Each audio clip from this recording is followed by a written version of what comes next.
اور وہ اس وقت تو پیپلز پارٹی جو ہے اس کی قیادت بھی ان کے پاس ہے، اور صدارت سے الگ ہو کے ان کا ایک رول بھی انہوں نے ادا کرنا ہے ملک کی سیاست میں. تو یہ ایک بڑا معنی خیز پیغام ہے، اور اس کی بڑی مذمت کی جانی چاہیے.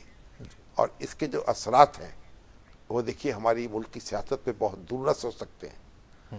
اس سے ہمیں معلوم ہوتا ہے کس قسم کے خطرات ہمارے سیاسی لیڈروں کو درپیش ہیں، بالکل، اور ہم کس طریقے سے ان نظر چشم پوشی کر رہے ہیں، نظر چرا رہے ہیں حقائق سے.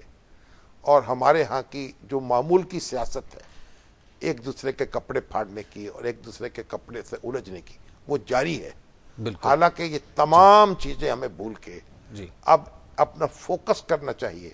کراچی دیکھیے، کراچی میں ہر روز لاشیں گرتی ہیں. 2 دن پہلے تو 17 لوگ مارے گئے ایک دن میں، اور کوئی 15، کبھی 16، کبھی 14، کبھی 12. کوئی دن نہیں آتا کہ لاشیں نہ گری ہوں جی، اور بے گناہ لوگ نہ مارے جائیں، اور راہ چلتے لوگ نہ مارے جائیں. بعض اوقات بالکل، شوقیہ مار دیے جاتے ہیں. ایک تو ٹارگٹ کلنگ ہوتی ہے، بعض صرف شوقیہ مار دیے جاتے بالکل. شام صاحب، ایک بریک کا وقت ہو گیا ہے. بریک کے بعد ہم گفتگو یہیں سے آگے بڑھائیں گے. آپ دیکھتے رہیے نقطہ نظر.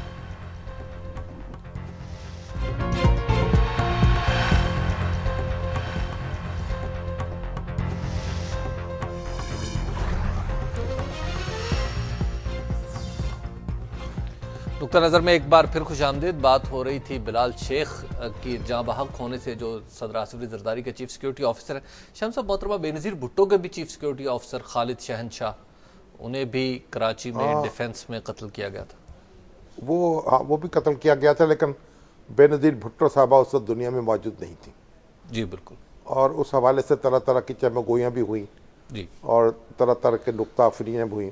لیکن بہرحال یہ حقیقت ہے کہ بے نظیر بھٹو کی جو سیکورٹی کے ذمہ دار تھے ان کو بھی قتل کر دیا گیا اور ٹارگٹ کلنگ کی گئی. جی، اور میرے خیال جو رحمان ڈکیت کے بارے میں مشہور ہے، وہ بھی جب محترم بے نظیر بھٹو کی سیکورٹی میں کچھ نہ کچھ رول ان کا بھی تھا، بالکل، جو ان کو بھی مار دیا گیا بعد میں، ٹارگٹ کلنگ کی گئی. یہ پتہ نہیں یہ جو انڈر ورلڈ ہے، اس کی کیا، اس کو کہاں دیکھیں، کہاں پکڑیں، کہاں ماپیں. ہماری جو سیکورٹی ایجنسیز ہیں ان کو بہت چوکس ہونا ہوگا، اور ہماری انٹیلیجنس ایجنسی بہت کرنے کا کام ہے. یہ ابھی ایبٹ آباد کمیشن کی جو رپورٹ لیک ہوئی ہے، بالکل، اس میں تو بہت برسے ہیں جسٹس جاوید اقبال صاحب سیکورٹی ایجنسیز پر. اور ان کا یہ کہنا یہ ہے کہ یعنی کوئی قانون نہیں ہے دہشت گردی کا مقابلہ کرنے کے لیے، پھر نیشنل سیکورٹی پالیسی نہیں ہے، نیشنل سیکورٹی کے ادارے نہیں ہیں، اینٹی ٹیرر جو ہے کوئی منظم کوشش نہیں ہے، اور یہ جو ہماری انٹیلیجنس ایجنسیاں ہیں یہ ان کی کوئی اکاؤنٹیبلٹی نہیں ہے. اور تا دیر اس ملک میں جمہوریت نہیں رہی، اس لیے انہوں نے بہت پرپرزے نکال لیے ہیں. وہ خود ہی فیصلے کرتی ہیں، خود ہی ایجنڈا طے کرتی ہیں. وہ یہاں تک کہا خود ہی دشمن اور دوست کا فیصلہ کرتی ہیں کہ وہ کون دشمن ہے وہ بھی یہ فیصلہ کریں، کون دوست ہے وہ بھی ہمارا فیصلہ کریں. اور پھر سلوک کیا ہونا ہے یہ بھی فیصلہ خود ہی کر لیتے ہیں. کرتی ہیں. اور جو ہماری جو سیاسی قیادت ہے اس کا ہولڈ بہت یعنی کمزور ہوتا چلا گیا، اور اس کی جو اہلیت جو ہے وہ بھی متاثر ہوتی چلی گئی.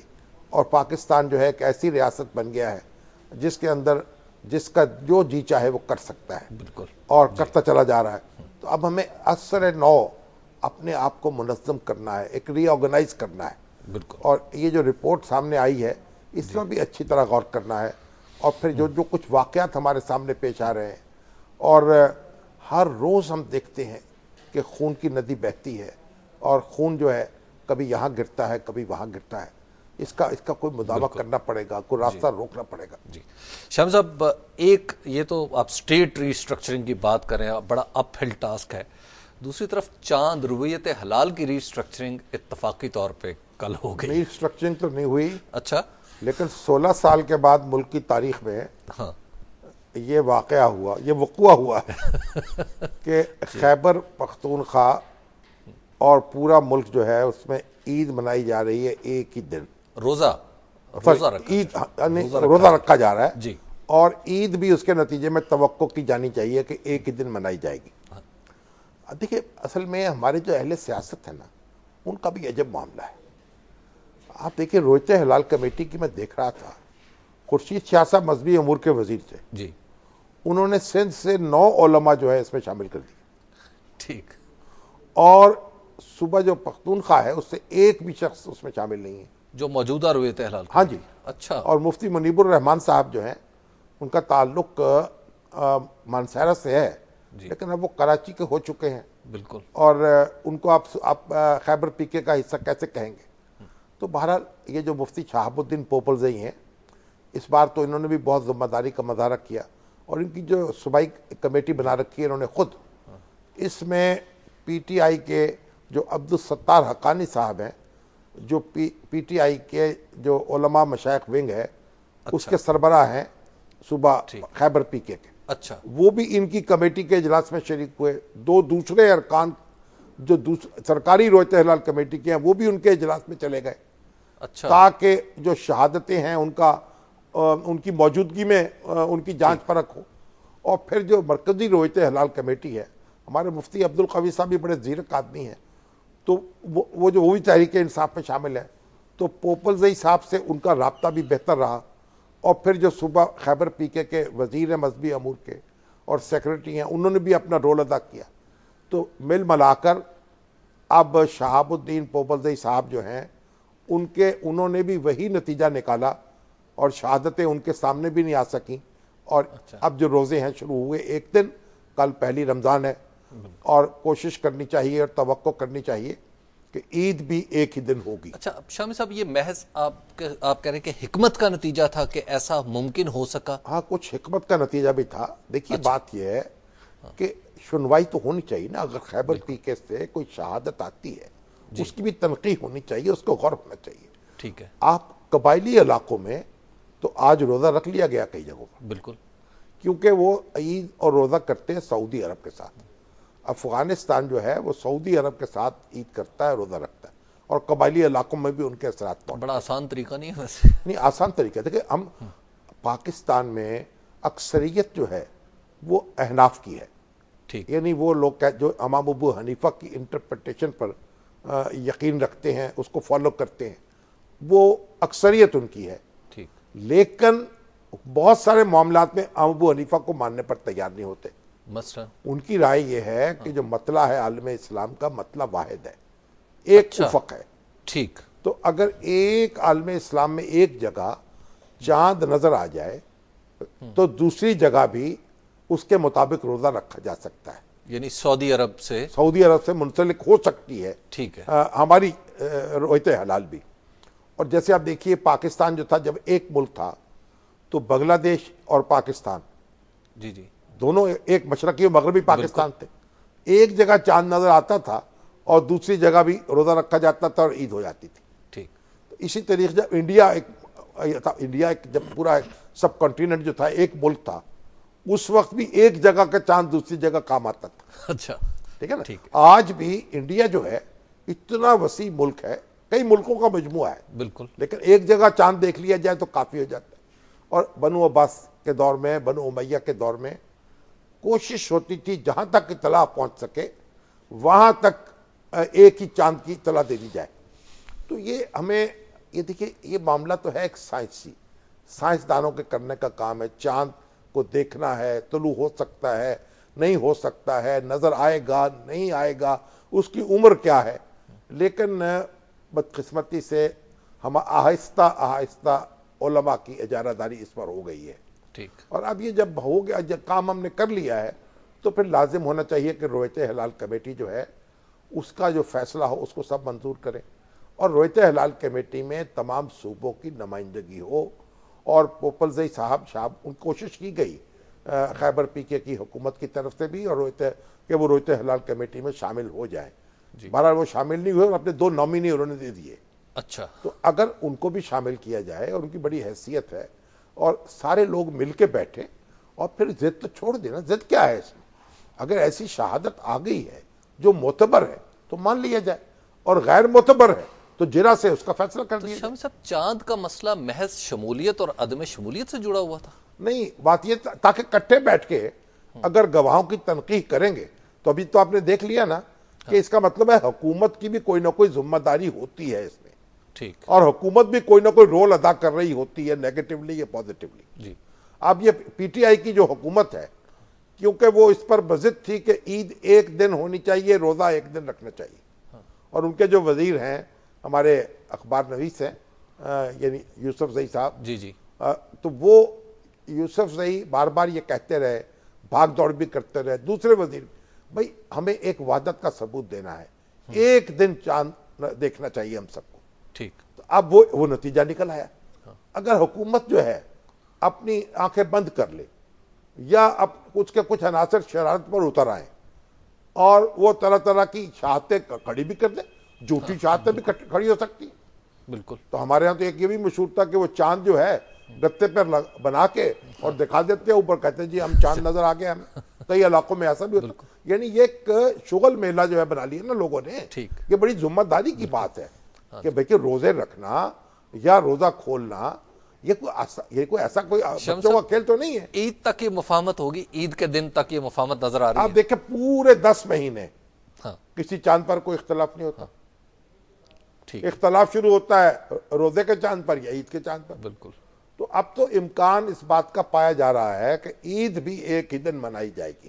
اچھا چلیں ہم لے لیتے ہیں بریک، اور بریک کے بعد ہم چلیں گے اگلے موضوع کی طرف اور آپ کو بتائیں گے کہ اس وقت تحریک انصاف کے اندر کیا کشمکش چل رہی ہے. آپ دیکھتے رہیے نقطہ نظر.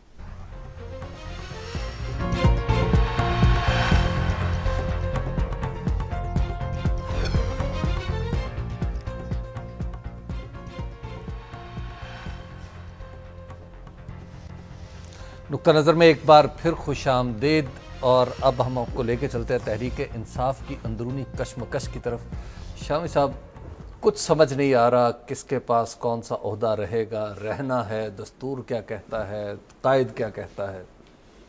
چلیے میں اس میں بات کرتا ہوں، لیکن یہ کالم ہے میرے سامنے آج، پہلے میں اس میں کچھ گفتگو کرنا چاہتا ہوں. جی کون سا کالم؟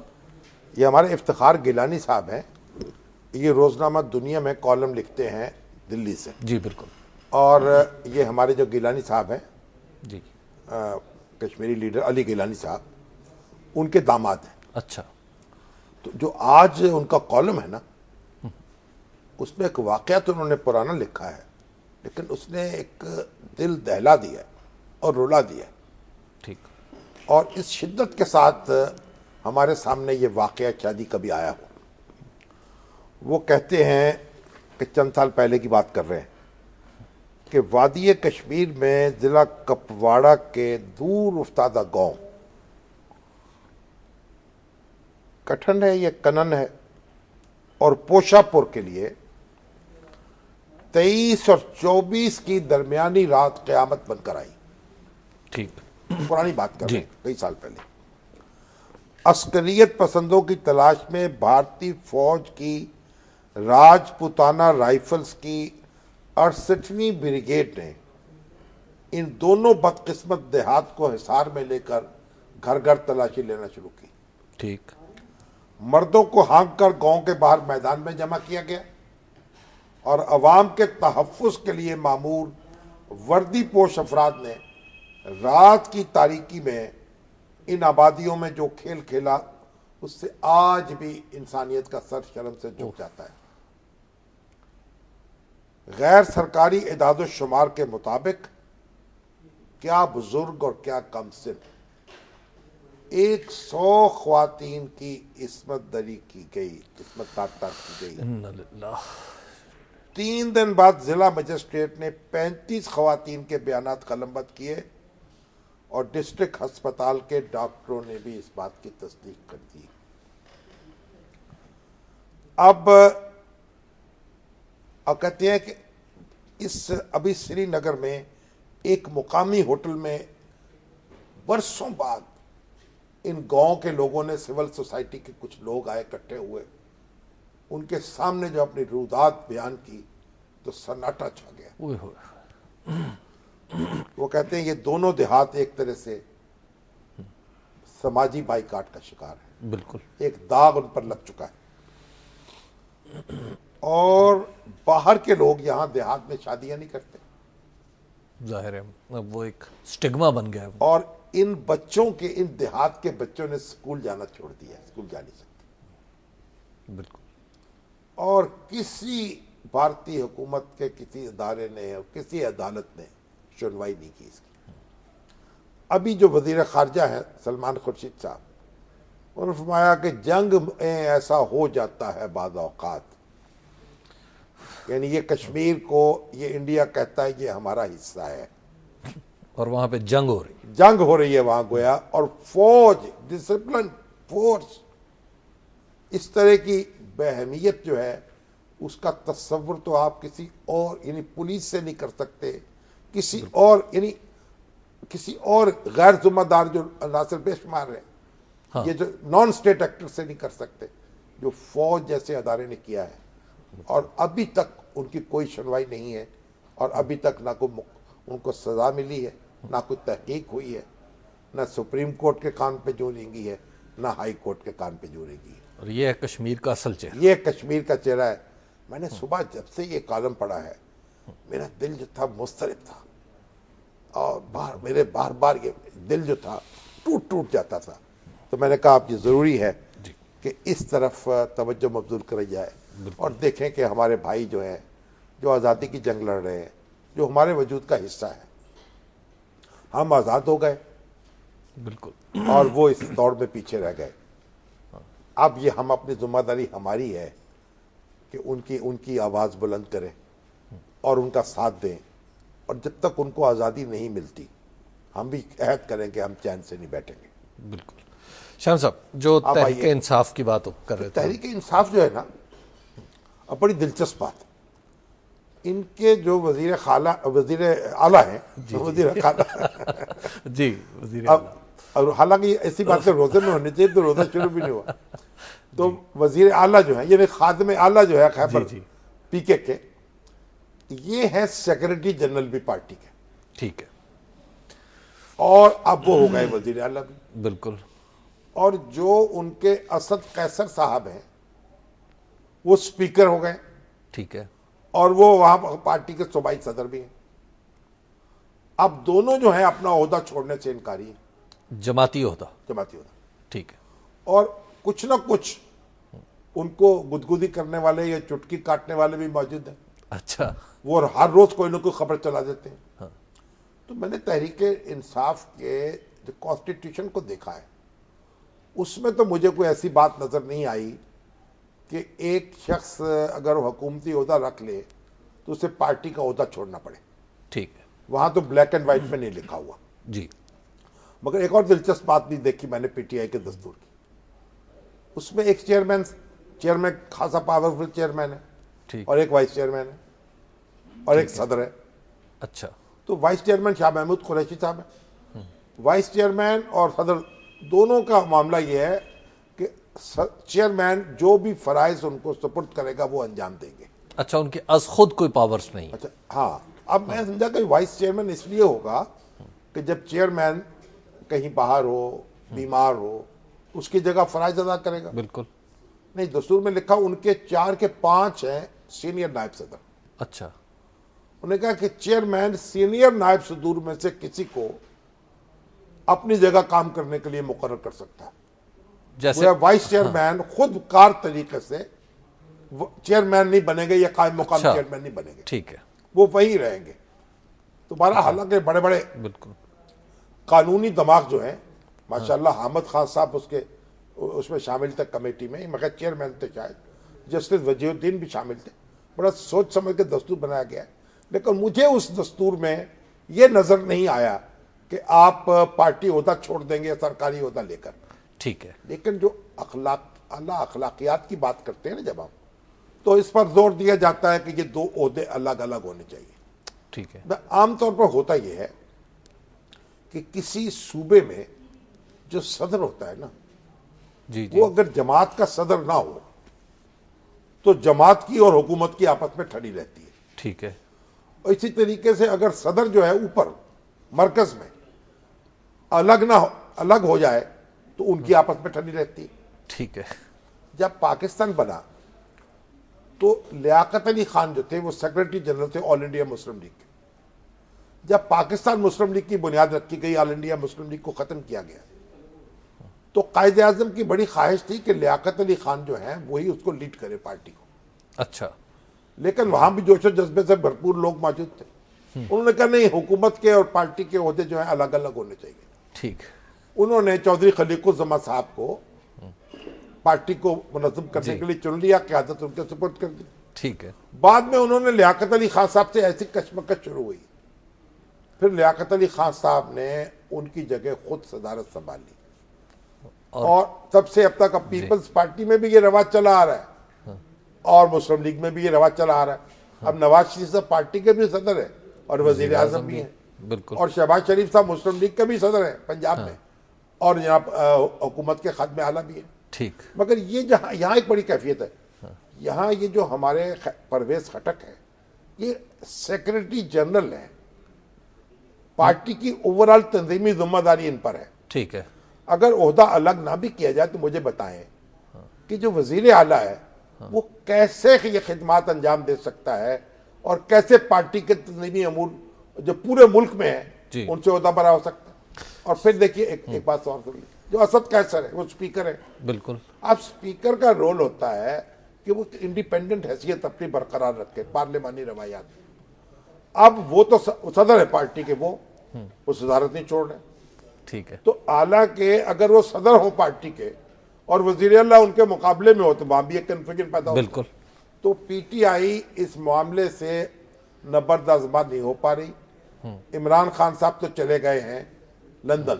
جی شام صاحب ایک بریک لے لیتے ہیں، بریک کے بعد ہم گفتگو یہاں سے آگے بھی بڑھائیں گے، اور پھر آپ کے سوالات جو ایس ایم ایس، فیس بک اور فون کالز کے ذریعے ہمارے پاس آ رہے ہیں وہ بھی پروگرام کا حصہ بنائیں گے. آپ دیکھتے رہیے نقطہ نظر.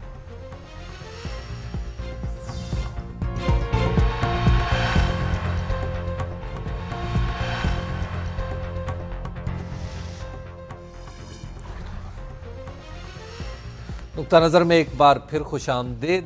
یہ سوالات کا سیگمنٹ ہے، آپ کے سوالات بھی شامل کرتے رہیں گے. شام صاحب ایک بات میرے ذہن میں ہے، جو پارٹی کے اندر آج میری کچھ لوگوں سے بات ہوئی، جنرلی جو پرسیپشن ہے وہ یہ ہے کہ انہیں اپنے عہدے چھوڑ دینے چاہیے، پرویز خٹک صاحب کو اور اسد درست قیصر ہے. تو یہ اصل بات یہ دیکھیں نا، جو اسد قیصر صاحب ہیں وہ تو پارٹی کے صوبائی صدر ہیں.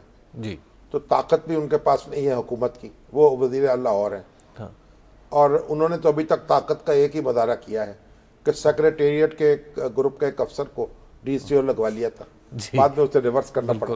لیکن بہرحال یہ جو پارٹی ہے یہ اپنی غلطیوں سے سیکھ رہی ہے. تو عمران خان صاحب کو چاہیے کہ اس بارے میں یکسو ہو جائے، کوئی فیصلہ کر دیں. ان کی طرف سے مختلف بیانات جاری ہو رہے ہیں، بہتر ہے وہ لندن میں بھی ان تک یہ بات پہنچے گی. جی. اور ایک تو خبر یہ آئی تھی نا کہ وہ آل پارٹیز کانفرنس میں شریک ہو گئے اور لندن نہیں جا رہے، مؤخر کر دیے.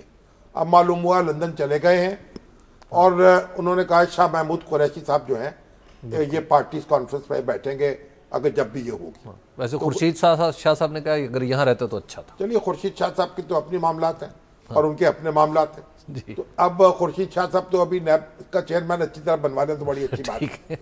ابھی رؤف طاہر صاحب نے مجھے میسج کیا کہ جنیجو صاحب ایک وقت میں ایسا تھا وہ پارٹی کے صدر تھے مسلم لیگ کے، اور نواز شریف صاحب وزیر اعظم تھے. یہ بات درست ہے، لیکن بڑے مختصر عرصے کی بات ہے، کیونکہ جنیجو صاحب کی حکومت گئی تھی اور اس کے بعد پھر ان سے صدارت چھیننا مناسب نہیں سمجھا گیا، تو وہ صدارت ان کے پاس رہی. پھر نواز شریف صاحب نے جب وہ رخصت ہوئے تو پھر نواز شریف صاحب کے پاس آ گئی صدارت، وزیر اعظم کے پاس ہی آ گئے. اب وہ حامد میر صاحب جو ہیں ان کا، ہمارے جو ماشاءاللہ پاکستان کے مایہ ناز اینکر پرسن ہیں، انہوں نے جناب کشمیریوں کا جو ذکر کیا تو اس پہ بڑی داد دی ہے، خوشی کا اظہار کیا، تو ان کا شکریہ جناب. کشمیر تو ہمارے وجود کا حصہ ہے، اس کے بغیر تو ہمیں چین نصیب نہیں ہو سکتا اس کی آزادی کے بغیر. اچھا ایک بات یہ ہے کہ سعودی عرب سے ہمارے یعقوب اختر انصاری صاحب ہیں، جی. اور یہاں ہمارے بہر اللہ ہزاروی صاحب ہیں جو سعودی عرب کے امور کے خصوصی ماہر ہیں. انہوں نے یہ اطلاع دی ہے کہ آپ نے جو کل کہا تھا یا ان کے پرسوں کالیں آئی تھی نا کہ وہ کہ سعودی عرب میں یعنی ایک مہلت ختم ہو رہی ہے پاکستانیوں کے لیے. بالکل. انہوں نے کہا کہ مہلت میں اضافہ ہو چکا ہے. 3 نومبر تک حکومت نے یہ موقع دے دیا ہے کہ وہ پاکستانی جو کسی دوسرے کفیل کے پاس جاب کر رہے تھے وہ اپنے آپ کو ریگولرائز کروا لیں اور قانون کے مطابق وہاں اپنی زندگی گزارے. جی تو اس موقع سے پاکستانیوں کو فائدہ اٹھانا چاہیے. یہ بھی ضروری بات ہے. ہماری سعودی عرب کی حکومت جو ہے ہمیں اس کی ایک خصوصی ہمارے تعلقات ہیں اس سے, اور ہمیں ان کی بڑی قدر کرنی چاہیے ان کو. اور سعودی عرب کی حکومت جو ہے اس نے پاکستانیوں کی بات سنی ہے اور ہمیں اس کے شکر گزار ہونا چاہیے. شام صاحب قصور سے ہمارے ساتھ ہیں صادق صاحب فون لائن پہ. جی السلام علیکم صادق صاحب. وعلیکم السلام جی. جناب گزارش سے شامی صاحب اگے میں پروگرام بڑے شوق نال سننا, کیونکہ کرپشن جیڑی میری رائے ایک طریقے نال بند ہو سکتی. جیڑا کرپشن کوئی بھی کرے انہوں معطل نہ کرنا, پھر پیسے دے کے وہ بحال ہو جاتا ہے. انہوں سرکار میری نوکریاں فارغ کر دین, 50 بندیاں نہ پورے پاکستان دے وچ ایویں ہو جائے گا, کرپشن ختم نہ ہوئے. میں ذمہ دار ہاں. بالکل ٹھیک ہے. چین والے تو کرپٹ آدمی کو گولی مار دیتے ہیں. ابھی سابق وزیر ریلوے اس کو گولی مار دی گئی. تو یہ بھی صورتحال ہے. عبد الرزاق صاحب ہے بھکر سے. جی السلام علیکم. وعلیکم السلام. جناب علی. جی الرحمان شامی صاحب کا میں بہت بڑا فین ہوں. اچھا جی, بہت شکریہ. ٹھیک ہے جی. اور سر ان سے ہے کہ ہمارے جو یہ سراکستان اور یہ خیبر پختونخوا اور یہ سب بندے ہیں یہ پاکستان آواز آپ کی کٹ رہی ہے عبد الرزاق صاحب. واضح نہیں ہوئی. جی سراکستان تو اب الیکشن میں ڈوب گیا ہے 2013 کے, بالکل. لیکن ہمارا لوگوں کی گریونسز کی طرف توجہ دینی چاہیے. میاں مقصود صاحب نے مجھے یہ بھیجی ہے اطلاع کہ بنگلہ دیش میں 4 بڑے شہروں میں لوکل باڈیز کے الیکشن ہوئے ہیں, اور ہر جگہ جو برسر اقتدار عوامی لیگ ہے وہ ہار گئی ہے. اچھا. اور یہ ایک اچھی خبر اس لحاظ سے ہے کہ انہوں نے ایک بڑی کارروائیاں خوفناک شروع کر رکھی ہیں, اور بہت لوگوں کو ظلم کا نشانہ بنایا گیا ہے. پولیس کی ایٹراسٹیز ہیں, درجنوں لوگ مارے گئے ہیں, ان کی قبریں جو ہیں وہ ان کا نشان مٹایا جا رہا ہے. تو بنگلہ دیش کے عوام جو ہیں وہ ایک متحرک ہیں اور اس حکومت کو چلتا کرنے کے لیے پوری کوشش کر رہے ہیں. شام صاحب یہ نور ربانی صاحب ہیں کند کوٹ سے, انہوں نے ایس ایم ایس کیا جی اسامہ پاکستان میں 9 سال رہا, کسی نے فوج سے نہیں پوچھا, کسی نے انٹیلیجنس ایجنسیز سے نہیں پوچھا, آج آ کے سارا زور پیپلز پارٹی کے خلاف لگایا جا رہا ہے کہ یہاں پہ کیوں تھا. نہیں, پیپلز پارٹی کے خلاف تو نہیں لگایا گیا. وہ تو کبھی پوچھنا تو ان سے ہی چاہیے. کوئی تھوڑی سی بڑھاس پیپلز پارٹی کے خلاف بھی نکال دیا انہوں نے, جاوید اقبال صاحب نے اور ان کے رفقا نے. لیکن بہرحال وہ جو ہمارے کمیشن میں جب لوگ بیٹھتے ہیں تو بھئی اپنی اونچی فضا میں ہوتے ہیں, جو چاہے کہہ دیں. عبد الغفار صاحب ہیں جی لاہور سے ہمارے ساتھ. جی السلام علیکم. وعلیکم السلام. جناب علی. جی میرا سوال ہے شامی صاحب سے. ہاں جی حضور. کہ یہ جو جتنی بھی ہماری قیادت بیٹھی ہوئی ہے ان میں سے آپ کو کوئی ایک ایسا شخص نظر آتا ہے جو قوم کے لیے مخلص ہو؟ دیکھیے, قوم نے ان کو ووٹ دیے ہیں اور چنا ہے اپنی قیادت کے لیے, تو ظاہر اخلاص نظر آیا ہوگا. قوم کے بڑے حصے کو تو چنا ہے, جو لوگ ووٹ لے کے بیٹھے ہوئے ہیں. اب میں ان کے بارے میں کیا کر سکتا ہوں, اور ان کو میں اس طرح کا تبرہ ان پر کیسے کر سکتا ہوں. جی شام صاحب, یہ بڑا دلچسپ ایک ایس ایم ایس آیا ہے, اور ان صاحب نے کہا ہے جی کہ, اور انہوں نے یہ ہے جی کوئی سندھ سے ہے, اب انہوں نے کوئی مشکل سی جگہ کا نام لکھا, وہ کہہ رہے ہیں کہ شامی صاحب یہ جو زرداری صاحب کو میسج دے رہے ہیں نا, یہ جو ہم بلال شیخ صاحب کے تناظر بات کریں, یہ آپ کے این یعنی نقطۂ نظر میں سے ایک این والے ہیں. ان کو تو اس طرح کی حرکت نہیں کریے. ہمیں بدگمانی سے بچنا چاہیے. وہ عناصر اور ہیں جو زیر زمین کام کر رہے ہیں اور ملک کو ڈسٹیبلائز کرنا چاہتے ہیں. تو بات ختم ہو رہی ہے اب ہماری, میرا خیال ہے. جی جی. تو رمضان جو ہے, جی ایک تو قارئین کو رمضان المبارک جو ہے, ناظرین ہم نے دیکھے ہوئے ناظرین کو آج کچھ پتہ نہیں آپ کی بدحواسی میرے پاس آ گئی. تو ناظرین جو ہیں ان کو تو رمضان مبارک, اور اس کے بعد عید کے بعد ہم حاضر ہوں گے اب ان کی خدمت, تو عید بھی مبارک. بالکل جی. تو ہمیں اب عید تک کے لیے دیجیے اجازت, عید کے بعد سے ہم دوبارہ انشاءاللہ آپ کی خدمت میں حاضر ہوں گے. تب تک کے لیے اللہ نے